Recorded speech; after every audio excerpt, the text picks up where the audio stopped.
Иргэдэд төрийн үйлчлэгийг илүү орой сүргэх мэдлэг мэдээлэл зөвлөгөөг өгөх гээд нээлттэй хаалганы өдрүүд зохион байгуулагддаг. Энэ удаад хүн амын хөгжил нийгмийн хамгааллын яамнаас Чингисийн талбайд нээлттэй хаалганы өдрийг зохион байгууллаа.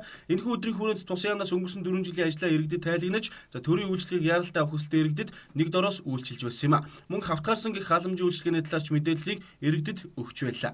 Өнөөдөр хүн амын хөгжил нийгмийн хамгааллын салбарын нээлттэй хаалганы өдрийн Чингис хааны талбайд болж байна. За тэгээд энэ удаагийн нээлттэй хаалганы өдрийн онцлог нь бол энэ 2012-оос 16 оны хооронд 4 жилийн хугацаанд хийсэн ажлынхаа нэгдсэн тайланг иргэдэд тавьж байна. За мөн бас манай аймаг дүүргүүдийн ажилтнууд ирж иргэдэд яг газар дээрээс нь шууд мэдээлэл болон үйлчлэгийг шууд үзүүлж байгаа ийм онцлогтой болж байна. За ер нь бол бас зарим хүмүүсийн дунд энэ халамж хавтгаарлаа гэдэг шүүмжил их явдаг. Гэхдээ яг аль ч төрийн үед аль ч системийн үед бол энэ халамжийн бодлого тогтолцоо халамж бол төрөөс иргэд рүүгээ чиглэсэн юм халамж бол байдаг. За Монгол улсад нийгмийн халамжийн тухай хуулиар нэг 70 орчим төрлийн халамжийн үйлчлэгийг иргэдэд үзүүлдэг. За үүнээс түгээмэл нэг 20 төрлийн халамжийг үзүүлдэг байгаа. За үүн дотор нийгмийн халамжийн тэтгэвч, за мөн хүнсний эрхийн бичгийн үйлчлэгээ, за одонтой эхчүүдийн мөнгө, за алдар цолтой ахмадуудын мөнгө, за дээрэс нь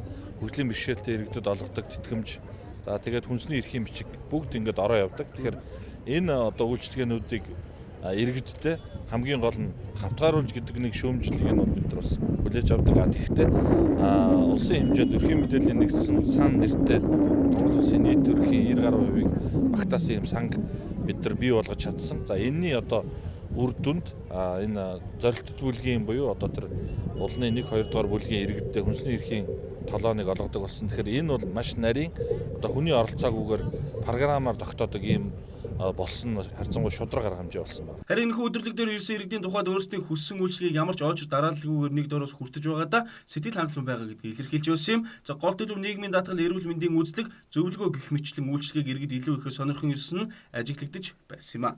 Зөвлөгөө авахад ер нь бол үзүүлсэн байгаа да. Бид нар тэгээд даатгалаар үзүүлэх боломж муутай байдаг.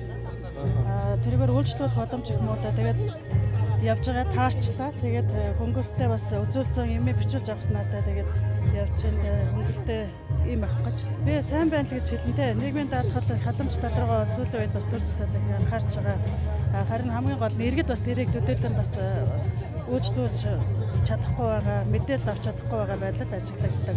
Ард түмэн энэ үйл ажиллагаа явуулж байгаа энэ дүүргүүдийн нийгмийн даатгалын газрууд бол баяртай байна. Улс орчинд чөлөөтэй мэдээлэл авчих шүү дээ. Тийм учраас энэ бол зүйтэй арга хэмжээ байна. Ингээд энэ хүн амын хамгаалал нийгмийн халамжийн салбарт та иргэн хүний хувьд ямар дүн тавих вэ? Сүүлийн жилүүд бол энэ ажил сайн жарч байгаа шүү дээ. Ялангуяа сүүлийн энэ сонгуулийн 4 жилийн нийслэлийн үйл ажиллагаа, нийслэлийн удирдлага энэ тал дээр энэ чөлөө цагаар энэ олон удаа Сүхбаатарын талбайд иймэрхүү үйл ажиллагаа ухуулах сурталчилгааны ажил явуулж байгааг би баяртай хүлээж авч ер нь тухайн үед нэр танилцж мэдээлэл авдгийг. Өнгөрсөн 4 жилийн хугацаанд хийж хэрэгжүүлсэн ажлын тайланга ард иргэдэд мэдээлж хэрэгтэй төрийн үйлчлэгийг нэг дороос иргэдэд түргэн шуурхах хүргэсэн өдрийн тухайд иймэрхүү болж өндөрлсөн юм а. Харин хавтгаарсан гэх халамжийн тухайд тусын яамнаас иргэдийн шүүмжлэлийг хүлээн авч гол төлөв зорилттой бүлгийнхэнд нь халамжийг чиглүүлж ажиллаж байгаа гэдгээч энэ үеэр хэлж байлаа.